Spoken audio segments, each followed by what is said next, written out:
ویسے علی، میں سوچ رہی تھی ہم دونوں نے یونیورسٹی میں کتنا اچھا پرفارم کیا ہے، اور ایک وہ وقت تھا جب ہم نے انار کا پہلا پودا لیا تھا. دیکھو ذرا کہاں سے کہاں آ گئے ہم. صحیح کہہ رہی ہو. میں تو اکثر سوچتا ہوں کہ اگر ہم نے وہ سیونگز پلان نہ بنایا ہوتا تو میں کہاں ہوتا آج. اسی کی تو وجہ سے میں نے اسکول جانا شروع کیا تھا، اور اب دیکھو مجھے یونیورسٹی تک مکمل کر لی ہے میں نے. کوئی سوچ سکتا تھا کہ یہ دن بھی آئے گا؟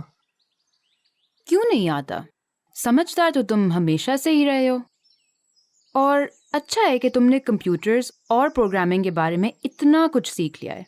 آج کل انفارمیشن ٹیکنالوجی کے دور میں تو اچھا خاصا کام آئے گا یہ تمہارے. سوچا ہے تم نے کہ آگے کیا کرنا ہے؟ ہاں، سوچ رہا تھا کہ پروگرامنگ کی ہی کوئی نوکری کر لوں.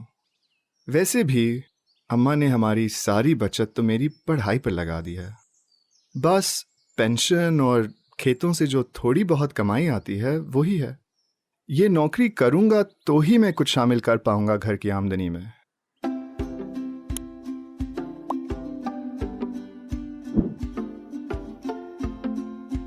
وصول کیے گئے پیسے آمدنی کہلاتے ہیں. آمدنی کی بہت سی اقسام ہوتی ہیں اور ایک فرد اسے کئی ذریعوں سے حاصل کر سکتا ہے. آمدنی کے کچھ عام ذرائع یہ ہیں: اجرتیں اور تنخواہیں، مثلاً ماہانہ تنخواہ جو آپ کسی سافٹ ویئر کمپنی میں ملازمت کرنے سے حاصل کرتے ہیں، یا بلا ملازمت آزادانہ طور پر گرافک ڈیزائننگ کے ذریعے جو اجرت آپ روز کے حساب سے وصول کرتے ہیں. کاروبار سے حاصل ہونے والا منافع، مثلاً جز وقتی طور پر کسی کاروبار کے ذریعے کہہ لیں ایک فوٹوگرافر کی حیثیت سے جو منافع آپ کماتے ہیں. سرمایہ کاری پر ملنے والا منافع، مثلاً کسی ایسی جائیداد سے کرایہ حاصل کرنا جس کے آپ مالک ہوں، یا سٹاکس پر حاصل ہونے والے حصے یا ڈیویڈنڈز. تحائف، مثلاً وہ پیسے جو آپ کے والدین آپ کو دیتے ہیں. اور سرکاری منتقلیاں، مثلاً یونیورسٹی کے لیے جو سرکاری اسکالرشپ آپ وصول کرتے ہیں.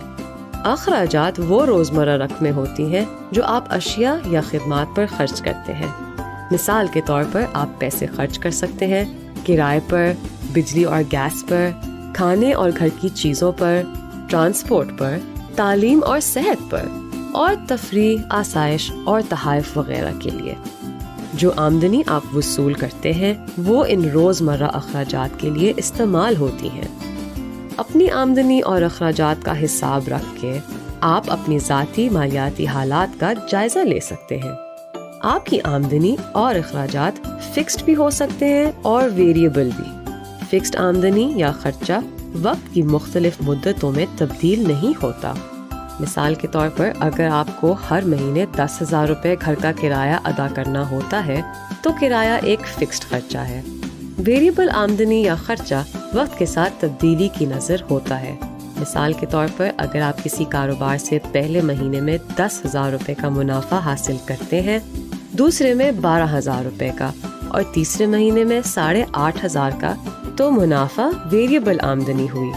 کسی بھی فرد کا سب سے اہم مالیاتی مقصد یہ ہوتا ہے کہ ایک مخصوص عرصے میں کل آمدنی کل اخراجات سے زیادہ ہو.